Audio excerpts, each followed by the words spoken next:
শুভ দুপুর দর্শক, আমন্ত্রণ ব্যবসা বাণিজ্য আর অর্থনীতির সবশেষ সংবাদ নিয়ে নিউজ 24-এর নিয়মিত আয়োজন আপন ফ্যামিলি মার্ট বিজনেস আওয়ারে। সাথে আছি আমি রিয়া সুমন। শনি থেকে বৃহস্পতিবার দুপুর 1টায় প্রচারিত হচ্ছে এই অনুষ্ঠান। আয়োজনে থাকছে দেশ বিদেশের ব্যবসা বাণিজ্যের সবশেষ খবর এবং খবরের বিশ্লেষণ। এছাড়াও থাকবে শেয়ার বাজার এবং মুদ্রা বাজারের আপডেট। জ্বালানি তেলের দাম বৃদ্ধি নিয়ে মিশ্র প্রতিক্রিয়া জানিয়েছেন ভোক্তা ও সাধারণ মানুষ। তারা বলছেন, হঠাৎ করে তেলের দাম বেড়ে যাওয়ায় বাড়তি খরচ গুনতে হবে তাদের। ঊর্ধ্বমুখী মূল্যস্ফীতির এই সময়ে যা আরও চাপ বাড়াবে তাদের। বিশ্লেষকরা বলছেন, দাম বৃদ্ধির প্রভাব পড়বে শিল্প ও কৃষি উৎপাদনে। তাই শুধু দাম বৃদ্ধি নয়, আন্তর্জাতিক বাজারে দাম কমার সুফল যাতে দেশের মানুষ পায় সেটি নিশ্চিত করতে হবে সরকারকে। গত বছরের মার্চ থেকে বিশ্ববাজারের সঙ্গে সামঞ্জস্য রেখে জ্বালানি তেলের স্বয়ংক্রিয় মূল্য নির্ধারণ শুরু করে সরকার। সেই হিসেবে প্রতি মাসে নতুন দাম ঘোষণা করা হয়। এরই ধারাবাহিকতায় ডিসেম্বরে প্রতি লিটার জ্বালানি তেলের দাম বেড়েছে 2 টাকা। রোববার বিদ্যুৎ, জ্বালানি ও খনিজ সম্পদ মন্ত্রণালয়ের জারি করা প্রজ্ঞাপন অনুসারে প্রতি লিটার ডিজেলের দাম 102 টাকা থেকে বাড়িয়ে 104 টাকা নির্ধারণ করা হয়েছে। পেট্রোল প্রতি লিটার 118 থেকে বাড়িয়ে 120, অকটেন 124 এবং কেরোসিনের দাম 116 টাকা নির্ধারণ করা হয়েছে। তবে নতুন দাম নিয়ে ক্ষোভ জানিয়েছেন ভোক্তারা। তেলের দাম যে বাড়ছে ফট করে জানি না, এখন আসছি এখন তো বাইরে গেছে, এখন জানি না, এখন আমাদের তো লস হইতেছে। 2 টাকা বাড়ুক, 4 টাকা বাড়ুক, 5 টাকা বাড়ুক, তো এটা আমাদের কাছ থেকে যাইতেছে। এটা টাঙ্কি ফুলকার লাগে 5 থেকে 7 হাজার টাকা লাগতো, এখন অনেক টাকা লাগতেছে। এটা তো কোম্পানি অ্যাকচুয়ালি টাঙ্কি ফুলকার দিবে না। 65 টাকা লিটার যখন ছিল তখনই বাড়া যেটা ছিল, এখন 104 টাকা হয়েছে বাড়া সেম এটাই। এই জ্বালানি বিশ্লেষক বলছেন, জ্বালানি তেলের মূল্য বৃদ্ধিতে সরকারের হয়তো রাজস্ব বাড়বে, তবে চাপে পড়বে শিল্প ও কৃষি উৎপাদন। বাড়তি মূল্যের যে জ্বালানি, এটার জন্য আসলে ভোক্তা দায়ী নয়। এখন ভোক্তার উপরে এই বাড়তি মূল্যের চাপটি তাকে দেয়া হচ্ছে। এর ফলে সরকারের হয়তো রাজস্ব কিছু বাড়বে, সেটা দিয়ে সরকার হয়তো ভর্তুকির যে চাপটি সেটা কিছুটা কমাতে পারবেন, কিন্তু আলটিমেটলি ভোক্তাকে বাড়তি মূল্যে যখনই এই জ্বালানি কিনতে হবে, সেটা তার পারিবারিক ব্যয় যেমন বাড়াবে, সেটা তার শিল্পের উৎপাদন ব্যয়ে তার একটা নেতিবাচক প্রভাব পড়বে। কৃষির ক্ষেত্রে কৃষি উৎপাদনেও এটার একটা অ্যাডভার্স ইফেক্ট পড়বে। ভোক্তাদের স্বস্তি দিতে জ্বালানি তেলের মূল্য বৃদ্ধি আন্তর্জাতিক মানদণ্ডে করার দাবি জানান ভোক্তা ও বিশ্লেষকরা। রিয়াদ সুমন, নিউজ 24, ঢাকা। দেশে বিনিয়োগ নিয়ে কোনো নিরাপত্তা ঝুঁকি নেই, তবে বাংলাদেশ নিয়ে বহির্বিশ্বে ভুল বার্তা পৌঁছানো হচ্ছে, এমন অভিযোগ করেছেন বাণিজ্য উপদেষ্টা শেখ বশির উদ্দিন। জানান, ক্রেতাদের ফেরাতে স্বাভাবিক প্রক্রিয়ায় চেষ্টা চলছে। সোমবার পূর্বাচলে বাংলাদেশ চায়না ফ্রেন্ডশিপ এক্সিবিশন সেন্টারে আয়োজিত গ্লোবাল সোর্সিং এক্সপো 2025-এর উদ্বোধনী অনুষ্ঠানে তিনি এসব কথা বলেন। এ সময় চট্টগ্রাম বন্দর পরিচালনায় বিদেশি অপারেটর নিয়োগকে স্বাগত জানান ব্যবসায়ীরা। বলেন, এতে বাড়বে রপ্তানি। তৈরি পোশাক, চামড়া কিংবা পাট, দেশের রপ্তানিমুখী প্রায় সবগুলো খাতের উদ্যোক্তারা নিজেদের পণ্য নিয়ে হাজির হয়েছেন একই ছাদের নিচে।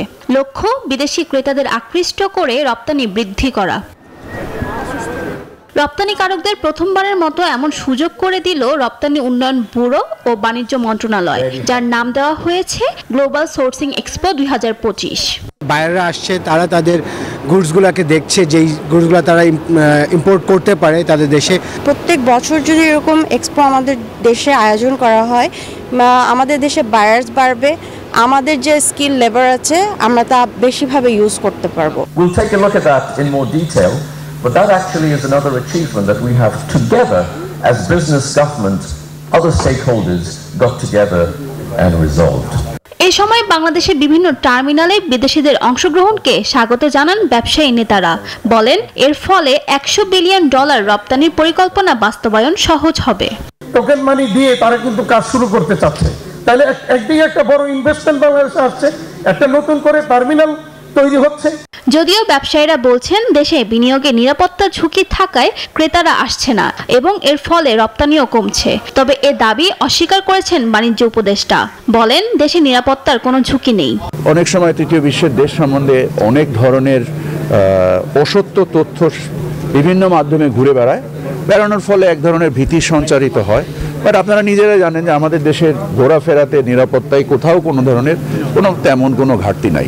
3 দিন দিনব্যাপী এই আয়োজনে 165টি স্টল, 125টি দেশি বিদেশি প্রতিষ্ঠান এবং 14টি দেশের 61 জন বিদেশি প্রতিনিধি অংশ নিয়েছে। ফারজানা রিয়া, নিউজ 24, ঢাকা। সংস্কারের পরও নবায়নযোগ্য জ্বালানি খাতে পাবলিক প্রকিউরমেন্ট অ্যাক্টে এখনও অনেক ত্রুটি আছে বলে মনে করে বেসরকারি গবেষণা সংস্থা Centre for Policy Dialogue CPD. রাজধানীর ব্র্যাক সেন্টারে এ সংক্রান্ত গবেষণা প্রকাশ অনুষ্ঠানে সংস্থাটি বলছে, এই খাতের টেন্ডার প্রক্রিয়া অনলাইনে শুরু হলেও পরবর্তী কার্যক্রম ম্যানুয়ালি হচ্ছে, ফলে স্বচ্ছতা ও জবাবদিহিতা নিশ্চিত হচ্ছে না। এ সময় বিনিয়োগকারীরা অভিযোগ করেন, জমি অধিগ্রহণ এবং ঋণ নেওয়ার জটিল প্রক্রিয়ার পাশাপাশি আইনের ধারাবাহিকতা না থাকায় শঙ্কায় ভুগছেন তারা। জ্বালানি সংকট সমাধানে নবায়নযোগ্য জ্বালানি খাতে জোর দিচ্ছে সরকার। এজন্য সম্প্রতি এই খাতের পাবলিক প্রকিউরমেন্ট অ্যাক্ট সংস্কারের উদ্যোগ নেয় বিদ্যুৎ ও জ্বালানি মন্ত্রণালয়। তবে এই উদ্যোগে এখনও অনেক ত্রুটি আছে বলে মনে করে বেসরকারি গবেষণা সংস্থা Centre for Policy Dialogue CPD. রাজধানীর ব্র্যাক সেন্টারে এক সংক্রান্ত গবেষণা প্রকাশ অনুষ্ঠানে সংস্থাটি বলছে, এই খাতের টেন্ডার সাবমিশন অনলাইনে হলেও পরবর্তী সব কার্যক্রম ম্যানুয়ালি হয়, যা ভোগান্তিতে ফেলেছে বিনিয়োগকারীদের। প্রাইভেট সেক্টর যদি এখানে আকর্ষণ না বোধ করেন তাহলে কিন্তু এটা হবে না। সুতরাং আমাদেরকে প্রাইভেট সেক্টরকে অ্যাট্রাক্ট করেই এই ধরনের ইনিশিয়েটিভগুলোতে আগামীতে আমাদের যেতে হবে। উদ্যোক্তারা বলছেন, এই খাতে বিনিয়োগ এখনও ঝুঁকিমুক্ত নয়। এছাড়া অন্তর্বর্তী সরকার এই খাতে 37টি প্রকল্প বাতিল করায় আন্তর্জাতিক অঙ্গনে ইমেজ সংকটে পড়েছে বাংলাদেশ। এনার্জি ট্রানজিশনের কথা বলি, ট্রানজিশন কিন্তু আমাদের শুধু গ্লোবাল কনসেপ্টের কারণ, আমাদের কমিটমেন্টের কারণ না, আমাদের দেশের প্রয়োজনীয়তা দরকার। আমরা তো অন্য কোনো রিসোর্স তো এমন নাই যে আমরা এই দেশে অন্য জ্বালানি দিয়ে আমরা পাওয়ার জেনারেট করব। বিশ্লেষকরা বলছেন, বিদ্যুৎ খাতের মার্চেন্ট পাওয়ার পলিসি, নেট মিটারিং পলিসি সহ বিভিন্ন উদ্যোগেও অনেক ত্রুটি আছে। আপনি যে আপনার পলিসি চেঞ্জ করবেন, ইস্যু রেজ করলেই এটা করা সম্ভব। তার চাইতে বেশি সমস্যা হলো আপনি যখন ইমপ্লিমেন্ট করতে যাবেন, প্রতি পদক্ষেপে কোথায় যাবেন, সরকারি কোন অফিসে যাবে, কোন অফিস থেকে কোন অফিসে যেতে হবে, যেটা বলে 29টা না কটা 19টা 29। এখন আপনি আমাকে বলেন কি করে সম্ভব?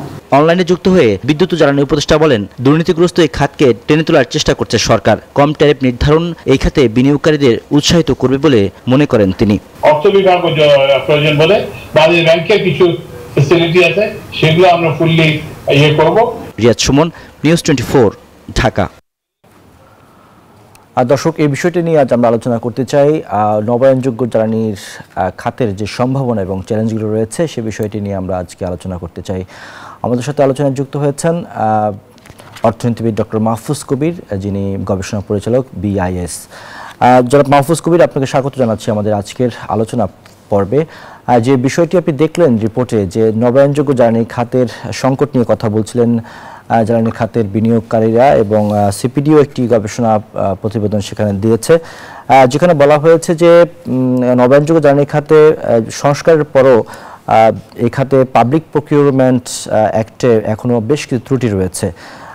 এটিকে আসলে আপনি কিভাবে দেখেন, এবং জ্বালানি খাতের সম্ভাবনাগুলো বা এটিকে এগিয়ে নেওয়ার জন্য আসলে আপনাদের কি পরামর্শ রয়েছে?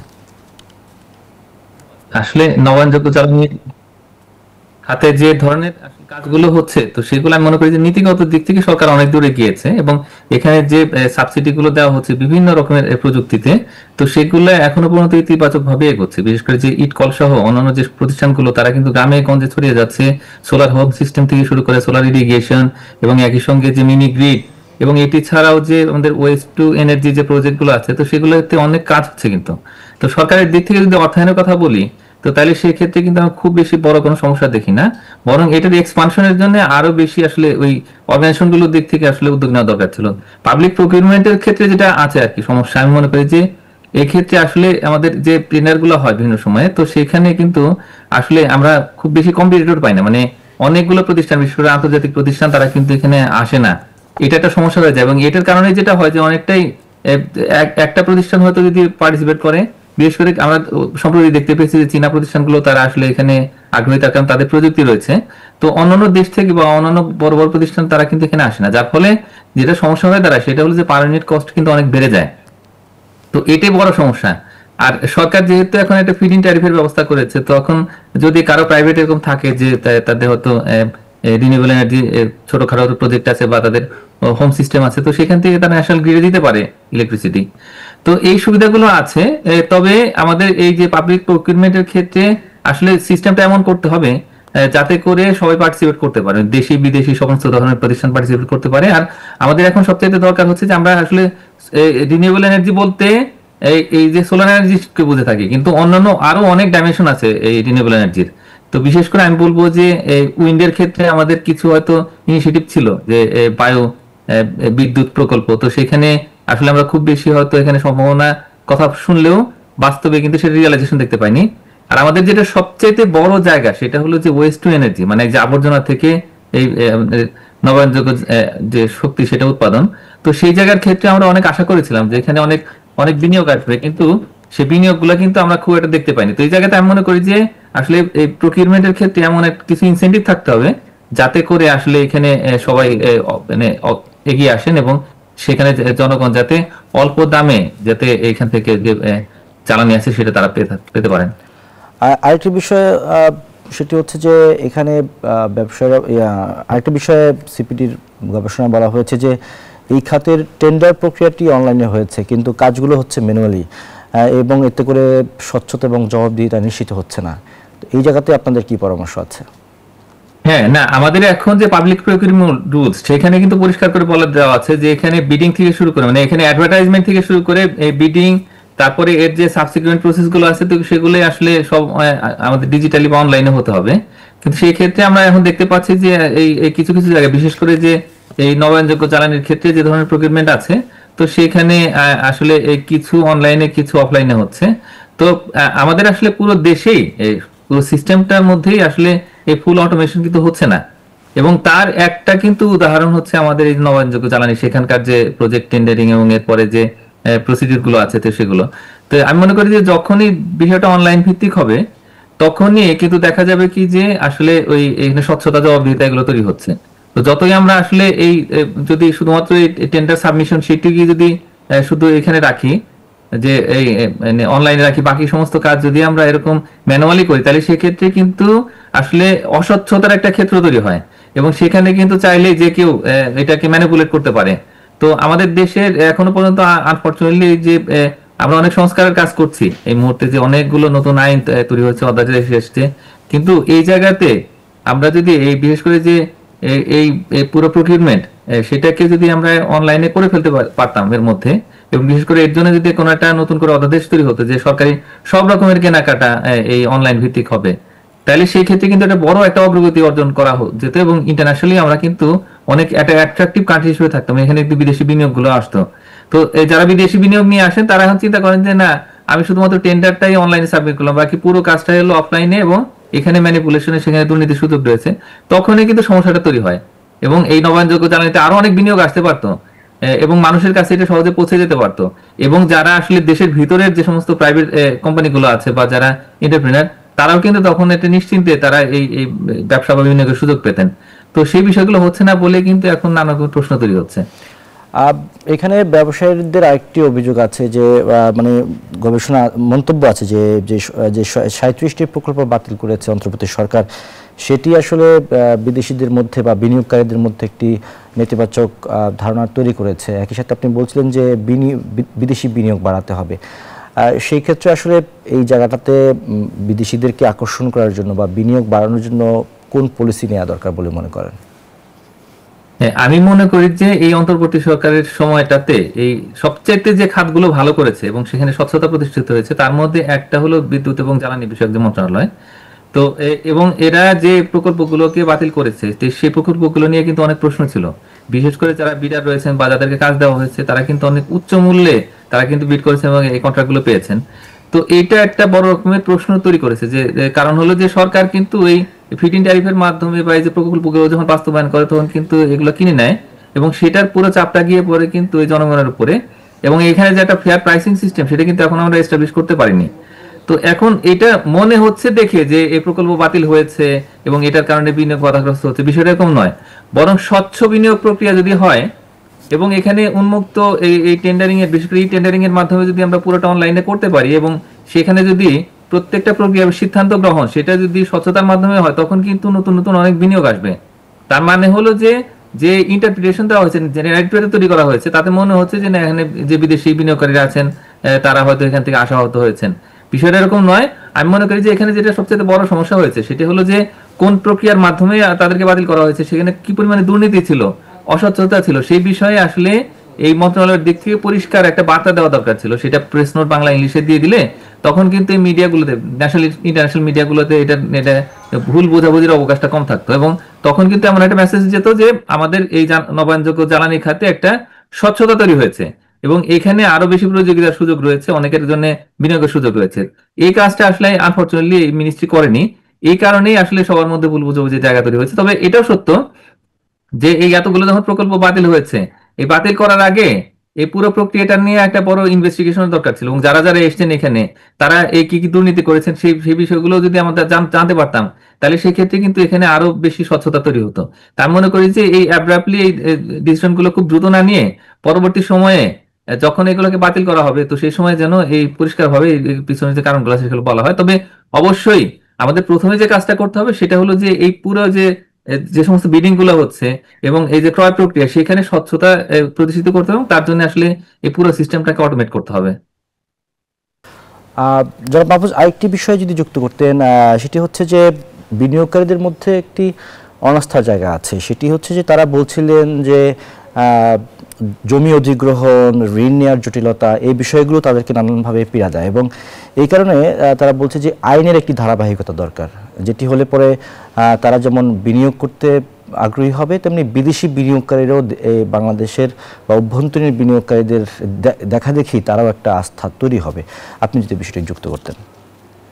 হ্যাঁ, আমার মনে হয় কি যে এই পুরো বিষয়টা আমাদেরকে ভালোভাবে বুঝতে হবে যে এই রিনিউয়েবল এনার্জি প্ল্যান্ট স্থাপনে আসলে কি ধরনের জমি প্রয়োজন হয় এবং এই জমিগুলো অন্য জমি অধিগ্রহণ থেকে কেন আলাদা।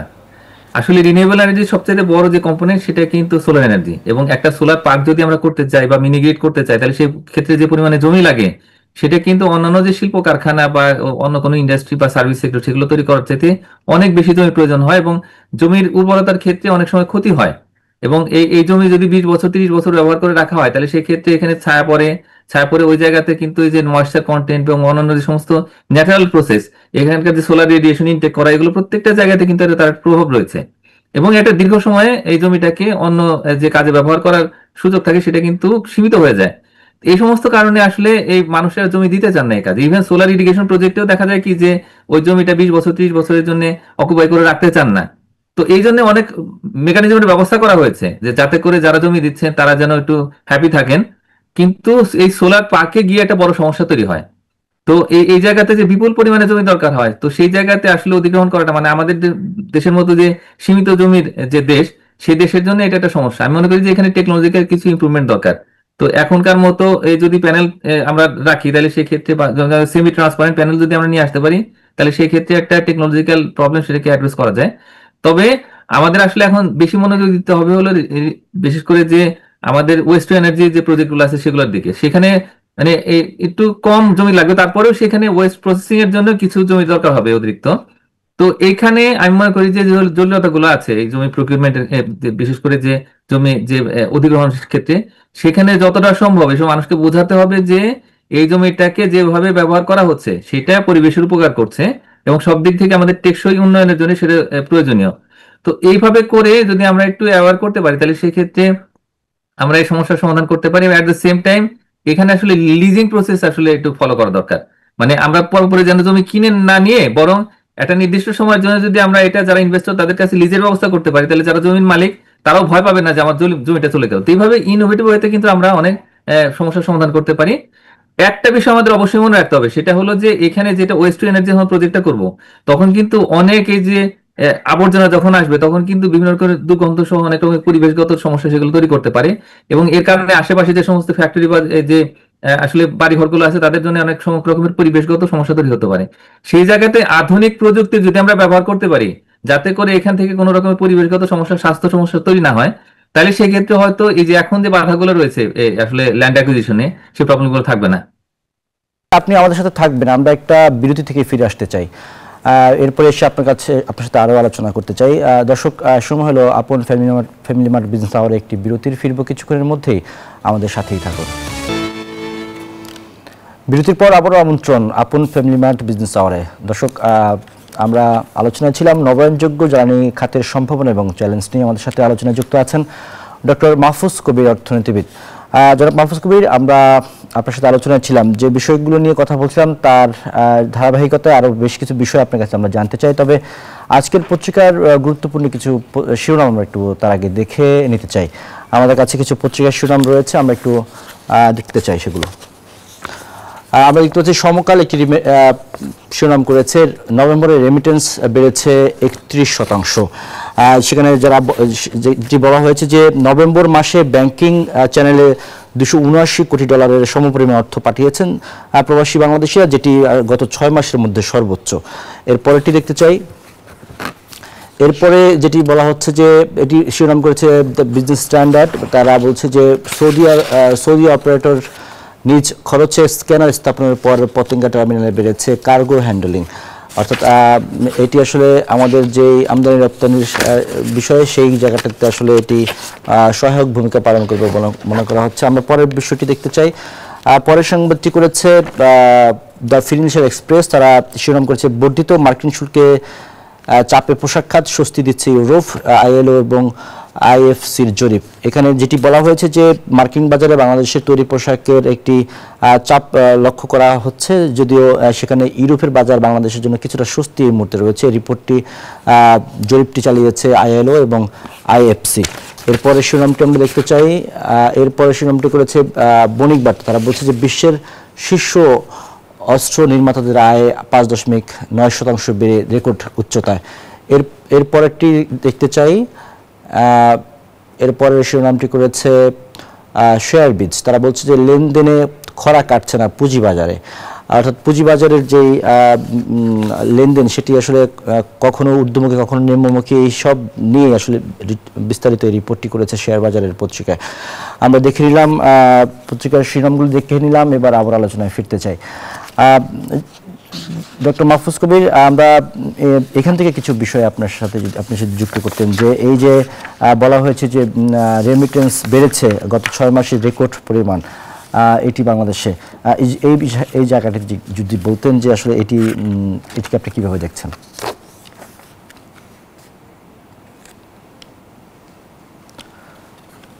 ডক্টর মাহফুজ কবির, আপনার কাছে জানতে চাচ্ছি যে এই যে রেমিটেন্স বেড়েছে এই বিষয়টি নিয়ে যদি বলতেন।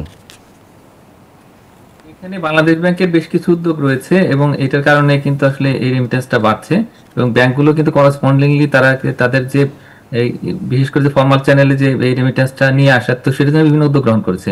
আগে যেরকম ছিল যে কথায় কথায় এরকম হুন্ডির কথা আমরা শুনতাম এবং এত ব্যাপকভাবে ছিল হুন্ডি যে এটার কারণে কিন্তু আমরা এই ঠিক মতো রেমিটেন্সটা পেতাম না। এই যে নতুন অন্তর্বর্তী সরকারের সময়টাতে এরকম কিন্তু হঠাৎ করে রেমিটেন্স অনেকটা বেড়ে গেছে এবং সেই ধারাটা অব্যাহত রয়েছে। এটা কিন্তু আত্মতৃপ্তির কোনো সুযোগ নেই, তার কারণ এখনো এই নীরবে কিছু কিছু জায়গাতে হয়তো এই হুন্ডি চলছে।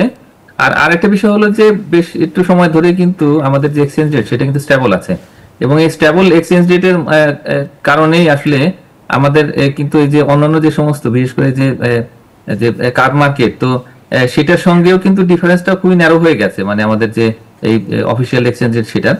তো এই কারণে আমাদের একটা সুবিধা হচ্ছে যে এখন কিন্তু প্রেডিক্ট করা যাচ্ছে এবং এখন কিন্তু ডলারটা আর কেউ ধরে রাখতে চাইছে না নিজের কাছে।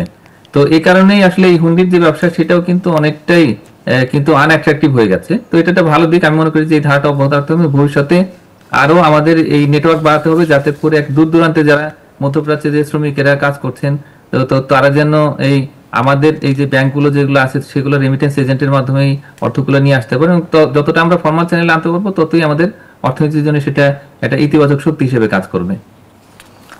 আরেকটি বিষয় যে আমরা দেখলাম যে একটি শিরোনাম করেছে বিজনেস স্ট্যান্ডার্ড, তারা বলছে যে শিরোনাম করেছে যে সৌদি অপারেটর নিজ খরচে স্ক্যানার স্থাপনের পর পতেঙ্গা টার্মিনালে বেড়েছে কার্গো হ্যান্ডলিং। এই বিষয়টি নিয়ে যদি একটু বলতেন যে এটি আসলে আমাদের সক্ষমতা আরো কতটা বাড়াবে?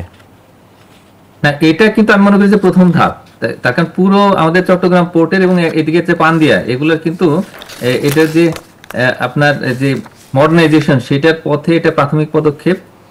এই পানগাঁওয়ের ক্ষেত্রে যেটা আমাদের যে রিভার টার্মিনাল, তো সেটাও আমাদের আস্তে আস্তে মডার্নাইজেশন হবে। তো এখন এই যে চট্টগ্রাম পোর্টে বিশেষ করে যে নিউমরিক কন্টেনার টার্মিনাল এবং এরপরে যে এই পুরো তাতেও তো আমরা একটা মানে অটোমেশন ও মডার্নাইজেশনে যাব। এখন যেটা মানে এতদিন পর্যন্ত হয়ে আসছিল সেটা হলো যে অনেকটাই ম্যানুয়াল এবং কিছু কিছু জায়গাতে স্ক্যানার ছিল এবং সেই স্ক্যানারগুলো ঠিক মতো কিন্তু অপারেট করা যেত না। তো এবং এগুলো অনেকটা নষ্ট ছিল। এখন যে এই প্রযুক্তি আসছে এবং সেটা যে সৌদি আরবের দিক থেকে যে উদ্যোগটা গ্রহণ করেছে, আমি মনে করি যে এটা কিন্তু একটা ভালো বার্তা দেবে আন্তর্জাতিক সমাজকে। বিশেষ করে যে একটা দেশের কতগুলো মানদণ্ড থাকে, এর মধ্যে একটা থাকে হচ্ছে জিডিপি, আর একটা হচ্ছে যে পোর্টের ক্যাপাসিটি এবং তার যে একটা ইন্টারন্যাশনাল স্ট্যান্ডার্ড। এই মুহূর্তে আমাদের দেশে যে 350টার বেশি যে পোর্ট আছে সারা পৃথিবীতে, তো সেখানে যে অবস্থান সেটা কিন্তু একেবারে তলানিতে।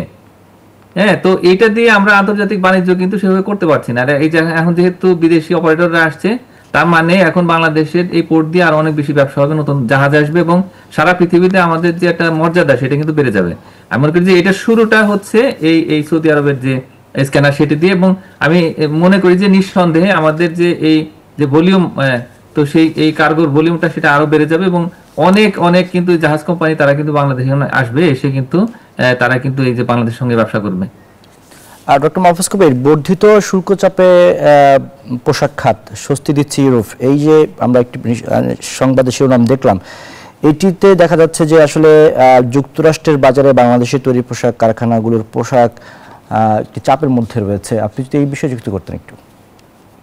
হ্যাঁ, অগাস্ট পর্যন্ত মানে জানুয়ারি থেকে অগাস্ট পর্যন্ত কিন্তু যদি হিসাবটা দেখি তাহলে দেখবো যে আমাদের যে এক্সপোর্ট গ্রোথ, বিশেষ করে জানেন যে এক্সপোর্ট গ্রোথ যেটা মার্কিন যুক্তরাষ্ট্র, সেখানে কিন্তু প্রায় 20% এটা গ্রোথ আমরা দেখেছিলাম, কিন্তু এরপরে সেটা ফল করেছে। হ্যাঁ, তো এবং বিশেষ করে যে ফল শুরু হয়েছে কিন্তু এই বিশেষ করে যে জুলাইয়ের পরেই, অগাস্ট থেকেই।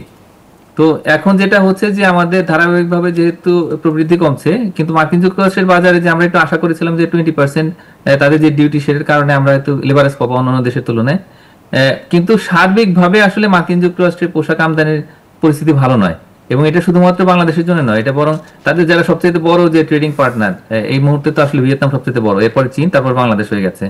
তো এখন এই জায়গাটাতে আমি মনে করি যে সার্বিকভাবে যেহেতু মার্কিন যুক্তরাষ্ট্রে আসলে আমাদের রপ্তানি বা সারা পৃথিবীর যে রপ্তানি সেটা কিছুটা কমে গেছে, প্রত্যাশার তুলনায় বাড়েনি। এটার বড় কারণ হলো যে তাদের পলিসি আনসার্টেনিটি এবং তাদের দেশে এই যে ট্রাম্প ডিউটির কারণে মূল্যস্ফীতি বেড়ে যাওয়া। ইউরোপেও স্বাভাবিকভাবে মূল্যস্ফীতি কিছুটা বেড়েছে, কিন্তু ইউরোপে কিন্তু এই চাপটা নেই, যে অতিরিক্ত শুল্কের চাপ নেই।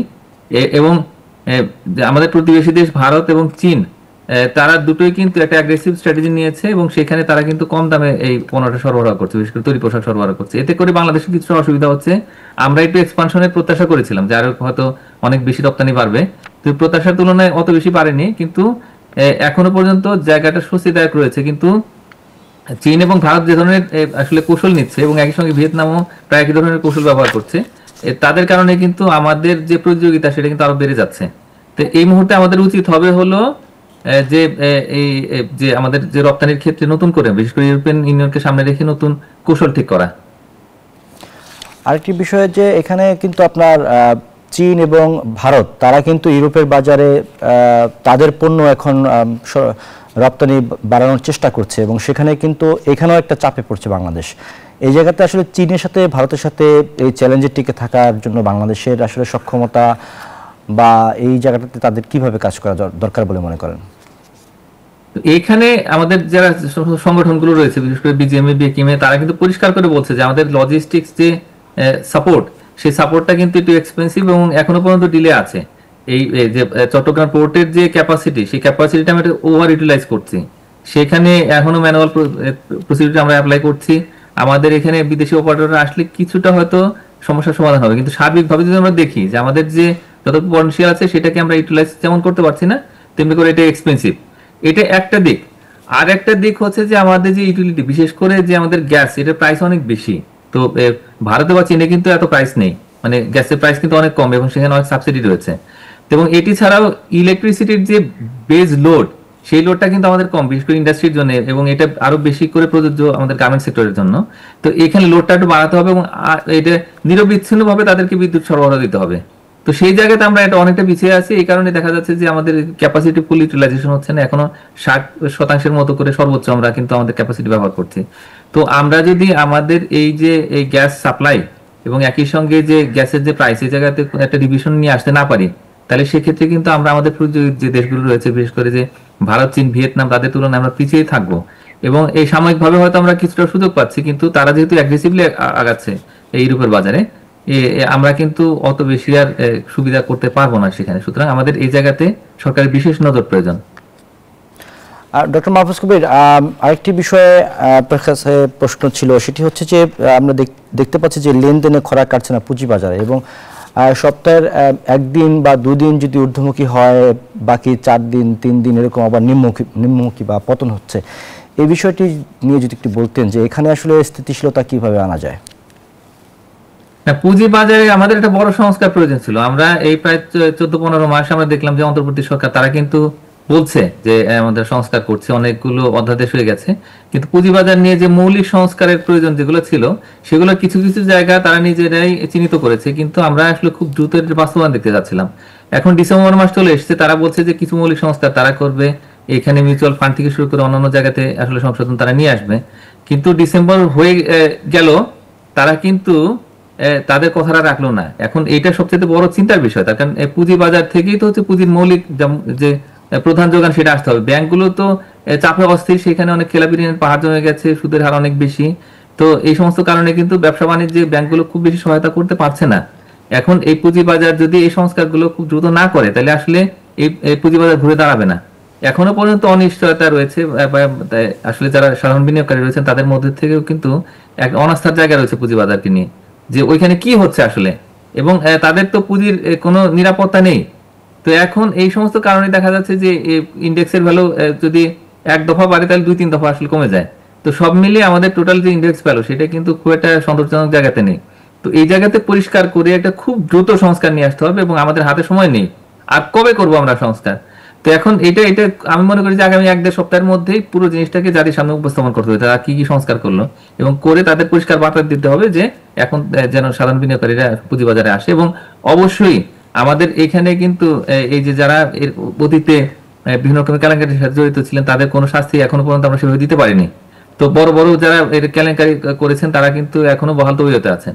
তো এই জায়গাতে আমাদের কিছু দৃষ্টান্ত উপস্থাপন করতে হবে, যাতে ভবিষ্যতে এই সংস্কারের পরে যদি কেউ এই ধরনের কেলেঙ্কারির সঙ্গে জড়িত হয়, কোনো দুর্নীতি করে, তাহলে তাদের শাস্তি হবে। এবং একই সঙ্গে প্রশাসক হিসেবে বিএসইসির কিন্তু একটা বড় দায়িত্ব রয়েছে যে এখানে গুড গভর্নেন্স যেন থাকে, এবং এই যে সমস্ত জেড ক্যাটাগরির যে সমস্ত কোম্পানিগুলো আছে, বা হঠাৎ করে যে কোম্পানিগুলোর কোনো অস্তিত্বই নেই, বাস্তবে হয়তো কাগজে কলমে আছে, তাদের শেয়ারের দাম বেড়ে যাচ্ছে। তো এই খেলাগুলো যেন চিরতরে বন্ধ হয় সে নিশ্চিত করতে হবে। এবং এতে যারা প্রতারিত হচ্ছেন, ক্ষতিগ্রস্ত হচ্ছেন, তারা কিন্তু অত্যন্ত সাধারণ বিনিয়োগকারী, যারা আসলে এই শেয়ার বাজার সম্পর্কে অত বেশি জানেন না, বোঝেন না। তো এখন তাদের প্রোটেকশনের দায়িত্ব হচ্ছে আমাদের যে এসিসির। তো তারা যেন তাদের রোলটা ঠিক মতো পালন করে, তাহলে সেই ক্ষেত্রে হয়তো আমরা পুঁজিবাজারে খুব দ্রুত একটা ইতিবাচক ধারা দেখতে পাবো। ডক্টর মাহফুজ কবির, শেষ একটি প্রশ্ন আপনাকে করতে চাই, খুব সংক্ষেপে যদি উত্তর দেন। সেটি হচ্ছে যে আমাদের গ্যাসের মজুদ কমে আসছে, সেখানে আসলে অভ্যন্তরীণ অনুসন্ধান কিভাবে বাড়ানো যায়, একটি জায়গায় যদি আপনি পরামর্শ দিতেন, কারণ এখানেও কিন্তু আমরা একটা বড় সংকটের দিকে যাচ্ছি।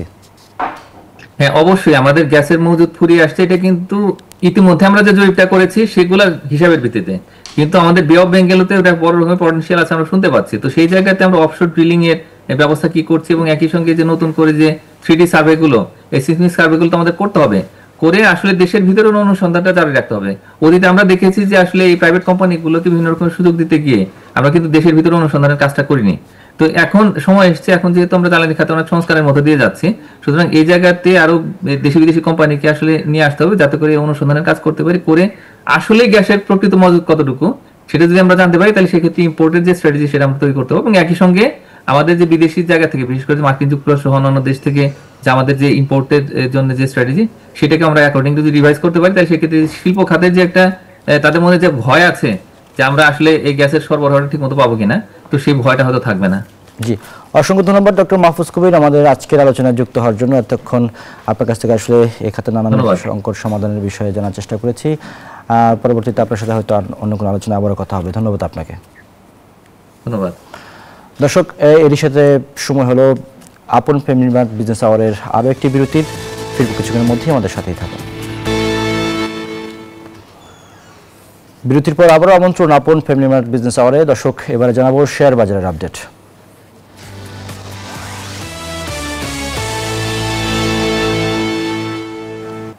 শেয়ার বাজারের মুহূর্তের অবস্থা আমরা দেখে নিতে চাই ঢাকা স্টক এক্সচেঞ্জের ওয়েবসাইট থেকে। আমরা সরাসরি যুক্ত হতে চাই ঢাকা স্টক এক্সচেঞ্জের ওয়েবসাইটে। এই মুহূর্তে দেখতে পাচ্ছি যে ডিএসইএক্স ইন্ডেক্স সেটি 30 পয়েন্ট বেড়ে অবস্থান করছে 40,000 945 পয়েন্ট।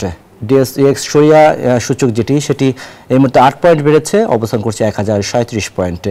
ডিএস 30 ইন্ডেক্স যেটি সেটি 9 পয়েন্ট বেড়েছে, অবস্থান করছে 1905 পয়েন্ট। অর্থাৎ আজকে 3টি সূচকই ঊর্ধ্বমুখী রয়েছে এখন পর্যন্ত। আমরা দেখতে পাচ্ছি যে এখন পর্যন্ত লেনদেন হয়েছে 2,263 কোটি টাকা এবং 292টি কোম্পানির শেয়ারের দর বেড়েছে, কমেছে 60টি কোম্পানির শেয়ারের দর এবং অপরিবর্তিত আছে 36টি কোম্পানির দর।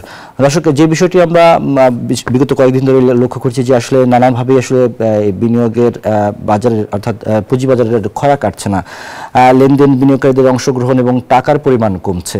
সপ্তাহের একদিন কিছুটা উন্নতি হলে পরের 4 দিন টানা দরপতন হচ্ছে, এরকম বিষয়গুলো হচ্ছে। এমন অবস্থায় আমরা দেখতে পেয়েছি যে গত নভেম্বর মাস জুড়ে ছিল পুঁজিবাজারের অবস্থা। সপ্তাহের দ্বিতীয় কার্যদিবসে গতকাল সোমবার যে চিত্রটি আমরা দেখেছি যে ঢাকা স্টক এক্সচেঞ্জের সূচকের পতনের মধ্য দিয়ে শেষ হয়েছে সেদিনকার লেনদেন এবং আগের কার্যদিবসের তুলনায় গতকাল ডিএসইতে লেনদেন কিছুটা কমেছে। এদিন ডিএসইতে লেনদেন হওয়া বেশিরভাগ কোম্পানির শেয়ার এবং মিউচুয়াল ফান্ডের ইউনিটের দর কমেছে কিছুটা, আমরা দেখেছি সেটি। এবং ডিএসসি সূত্র যেটি বলছে যে আসলে গতকাল ডিএসসির প্রধান সূচক ডিএসইএক্স ইন্ডেক্স যেটি সেটি আগের দিনের চেয়ে 64 পয়েন্ট কমে 4,915 পয়েন্টে দাঁড়িয়েছে এবং এছাড়া ডিএসসির সরিয়া ভিত্তিক সূচক যেটি সেটি 16 পয়েন্ট কমে 1029 পয়েন্ট এবং ডিএস 30 ইন্ডেক্স যেটি সেটি 21 পয়েন্ট কমে 1896 পয়েন্টে নেমেছে। লেনদেনেও ভিন্ন চিত্র দেখা গেছে। ডিএসসির গতকাল লেনদেন আগের কার্যদিবসের তুলনায় কিছুটা কমেছে। অর্থাৎ এমনিভাবে আসলে আমরা দেখেছি যে গত নভেম্বর মাসটি আসলে লেনদেনের এমন একটি ওঠানামা ছিল পুঁজিবাজারে। দর্শক, এবারে জানাবো মুদ্রা বাজারের আপডেট।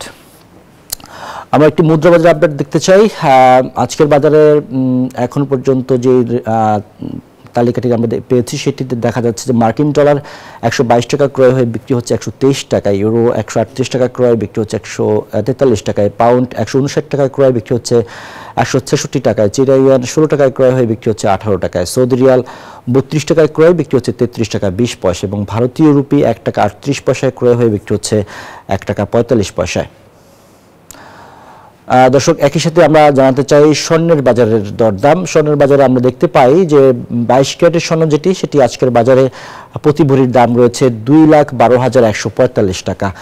21 ক্যারেটের প্রতি ভরি স্বর্ণের দাম রয়েছে 1,92,595 টাকা। 18 ক্যারেটের প্রতি ভরি স্বর্ণের দাম আছে আজকের বাজারে প্রতি ভরি 1,73,572 টাকা এবং সনাতন প্রতি ভরি স্বর্ণের দাম আছে 1,44,423 টাকা।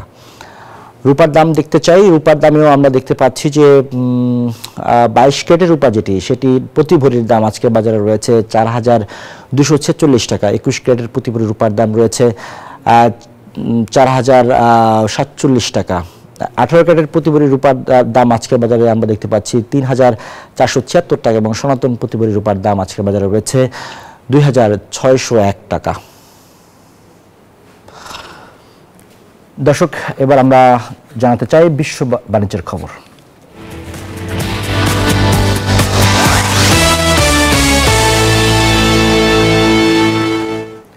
যুক্তরাজ্যের ঔষধ শিল্পে বড় স্বস্তি। মার্কিন বাজারে আগামী 3 বছর কোনো শুল্ক ছাড়াই ওষুধ রপ্তানি করতে পারবে দেশটি। বিবিসি জানায় মূলত মার্কিন প্রেসিডেন্ট ডোনাল্ড ট্রাম্পের শুল্ক আরোপের হুমকি এড়াতেই এই সমঝোতা। তবে এর বিনিময়ে ন্যাশনাল হেলথ সার্ভিসের ওষুধের দাম বাড়াতে রাজি হয়েছে ব্রিটিশ সরকার, যা গত 20 বছরে এই প্রথম। চুক্তির ফলে যুক্তরাজ্যের অন্তত 500 কোটি পাউন্ডের রপ্তানি বাণিজ্য বিনিয়োগ রক্ষা পাবে। তবে স্বাস্থ্য বাজেটে বাড়তি খরচের চাপ বাড়া নিয়ে সতর্ক করেছেন বিশ্লেষকরা।